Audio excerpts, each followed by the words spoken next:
Innisfil.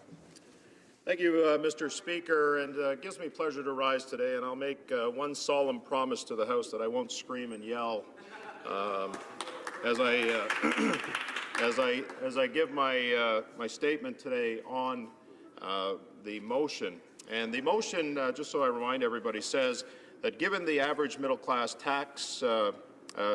Canadian is already overburdened with taxes, that the House call on the government to abandon any plans it may have in any way to tax health and dental care plan. And make no mistake, Mr. Speaker, this is and was the plan of the government in spite of what the Prime Minister said yesterday. Now, I will acknowledge that he stood up here and said that there will be no tax on health and dental care plans, but given the events of the last couple of days, I find it very hard to believe, as do many of the colleagues on this side of the House, to believe anything, quite frankly, that the Prime Minister says.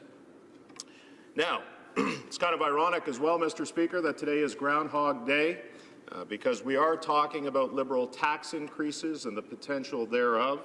And those of us who live in Ontario, those of us who represent Ontario, understand full well the impact that the Ontario Liberal government has made with respect to tax increases and service cuts. And I will remind everybody again, Mr. Speaker, that Ontario is the most indebted sub-sovereign borrower in the world.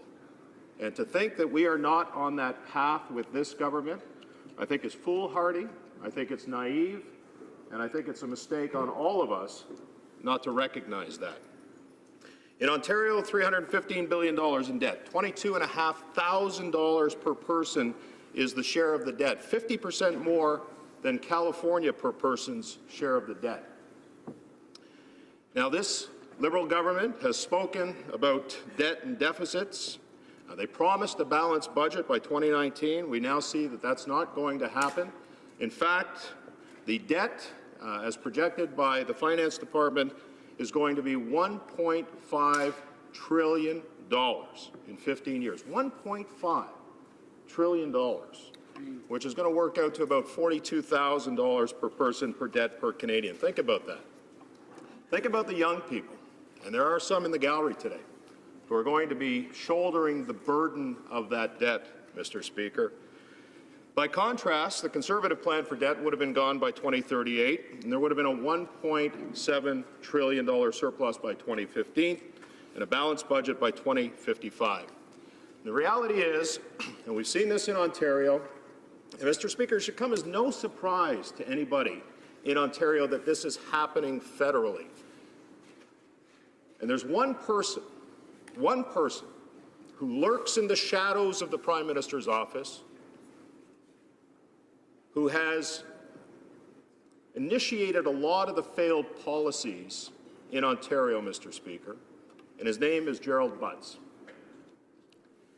And you know, insanity is doing the same thing over and over and over again and expecting different results. If 1,000 people do something stupid, it's still stupid. And the policies of this Liberal government that they're following with the Ontario Liberals is going to put us in a position of bankruptcy. It's going to put us in a position of significant debt. And those numbers are not numbers that I'm taking out of the air, Mr. Speaker. They're actually numbers that are quantifiable. Here's what happens. Taxes go up, services go down. And we're already starting to see that, Mr. Speaker. In fact, I know that the Liberals talk about the budget 2016. Here's some of the losers of that budget. The children, arts and fitness tax credits. They've cut education and textbook tax credits, new mortgage rules, making it harder to get approved for a home loan. National carbon tax has been announced. Canada Pension Plan tax hike. Cancellation of the small business tax cut and elimination of the hiring tax credit. You know the thing that really bothers me, that one tax credit? Because I come from a riding, Mr. Speaker, where there's a lot of single income families. In fact, prior to being elected to Parliament, I was one of those families. And the fact was that I was able to split my income with my wife by $2,000. They eliminated that, Mr. Speaker. So what the Liberals give you, the Liberals take away. And I will remind you, Mr. Speaker, that I will be splitting my time with the member from South Surrey White Rock, and I want to thank my colleague for bringing that to my attention. But they do, Mr. Speaker. They give you on one hand, and then they take away on the other. Now, I've said this many times in this House, that effectively what the Liberals are perpetrating on Canadians is middle-class tax fraud. And why are we here today? Because we hear this narrative all the time. The middle class and those working hard to join it. The reality is, Mr. Speaker, when you pile on debt and deficit the way this Liberal government is doing, how is the middle class and those working hard to join it ever going to get to that point?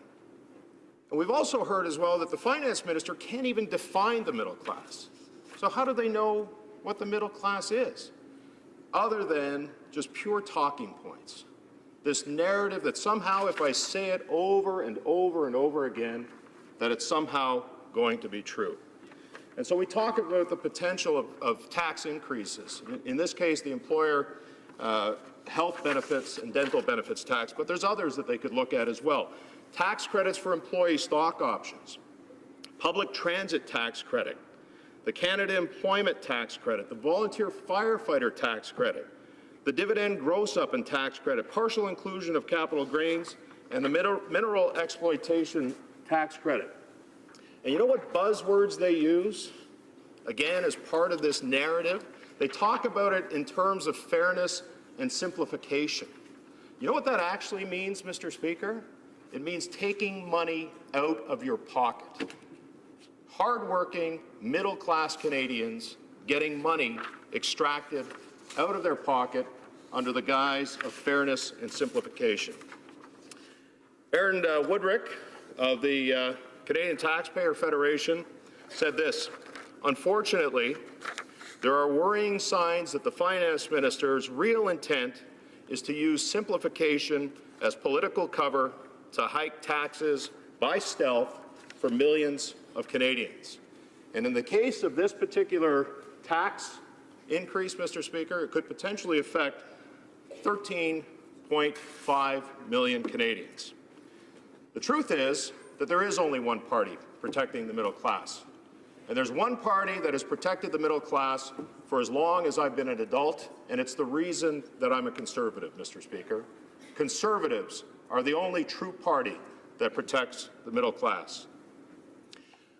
They often talk about the tax increases, taxing the top 1%. Again, more false information, Mr. Speaker. That tax increase on the 1% was supposed to be revenue neutral. The reality is that in 6 years, there will be a deficit of $8.9 billion. Who's going to pay for that? Services go down, taxes go up. And ultimately, it's the middle class that ends up paying for that.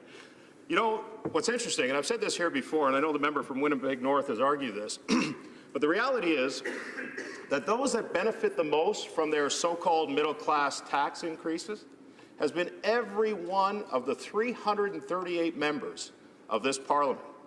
It's actually what I would classify upper middle-class Canadians, those earning $160,000 to $200,000, that have benefited the most from this. Those earning $45,000 have got nothing. So this false narrative, and I urge the members across the way to stop it. Tell Canadians the truth about what's going on. Other broken promises, electoral reform, we heard that yesterday.